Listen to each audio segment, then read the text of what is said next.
মেয়েদের অ্যাসিড মারিস, তোর এত বড় কলিজা? ম্যাডাম ভুলে গেছে ম্যাডাম, আর হবে না ম্যাডাম, মাফ করে দেন।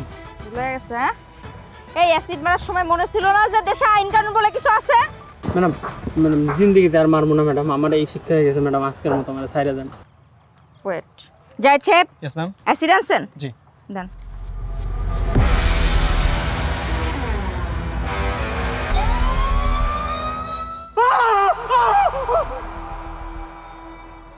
এটা পানি। আরে রে, পানি মারছি তাতেই তোর এই অবস্থা? অ্যাসিড মারলে কি করতি? ওঠ ওঠ, এই তুই কার নির্দেশে এসব করস? ম্যাডাম আমি তো তুহিন ভাইয়ের নির্দেশে চলি। তুহিন ভাই আমাদের বলছে যে তোরা যা ইচ্ছা তাই কর, বিপদে পড়লে আমি আছি। সাব্বাস। যাইছে? Yes ma'am. উইটনেস পেয়ে গেছি, এমপি সাহেবের বাড়ি নিয়ে চলেন। ওকে চল। বাবা, একটা কথা ছিল। কি কথা বল? আমাদের থানার একটা পুলিশ ইন্সপেক্টরকে ট্রান্সফার করে দিতে পারবে না? হ্যাঁ, আইন কি তোর ছেলের হাতের মোয়া নাকি যে আমি যা খুশি করলাম হয়ে গেল? কেন পারবে না? আরে একজন অফিসারকে ট্রান্সফার করতে হলে সুনির্দিষ্ট কারণ লাগে, প্রমাণ লাগে, সুপারিশ লাগে, অনেক ঝামেলা। আর তাছাড়া সামনে নির্বাচন, এখন আমি এসব ঝামেলা নিতে চাচ্ছি না। আরে কি সমস্যা বল, আমি অন্যভাবে সমাধান করার চেষ্টা করি। সমস্যাটা আমার মধ্যেই।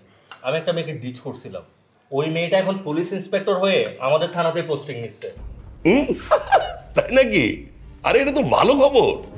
যা ফুল টুল নিয়ে গিয়ে সরি টরি বলে ম্যানেজ করে নে। বাবা, তুমি এরকম একটা সিরিয়াস বিষয় নিয়ে মজা নিচ্ছ? ওই মেয়ের কাছে কখনোই আমি আমার ইগো ডাউন করতে পারবো না। আর ওই যে মেয়ে, ও এত সহজে মেনে নিবে না। তাহলে সমস্যাটা হচ্ছে কোথায়? আমাকে আমার গার্লফ্রেন্ডের সাথে দেখা করতে দিচ্ছে না, ঠিকঠাক মতো প্রেমটাও করতে দিচ্ছে না। তোর কি এখন প্রেম করার বয়স আছে নাকি? একেবারে বিয়ে করে নে। মেয়েটার বিস্তারিত আমাকে বল, আমি খোঁজ খবর করে দেখছি। বিয়ে করে নিলে তো আর কোনো সমস্যা নেই, তাই না? তখন আর কোনো সমস্যা নাই। এখন মন দিয়ে খা। এমপি আপনি না আমি, হ্যাঁ? আমার কথাই সবকিছু হবে। ঠিক আছে, ওয়ালাইকুম সালাম। আসসালামু আলাইকুম স্যার। ওয়ালাইকুম আসসালাম। কি ব্যাপার, আপনারা আমার বাসায়? জি স্যার, আপনার গুণধর ছেলেকে অ্যারেস্ট করার জন্য এলাম। মানে কি? কি করেছো? কি করেনি আপনার ছেলে? আপনার এই ছেলে সব ধরনের অপকর্মের সাথে জড়িত। এই যে দেখতে পাচ্ছেন, আলা বলে একটা ছেলে, একে লেলিয়ে দিয়ে সব ধরনের অপকর্ম করায়। আজকেও একে দিয়ে একটা মেয়েকে অ্যাসিড নিক্ষেপ করিয়েছে।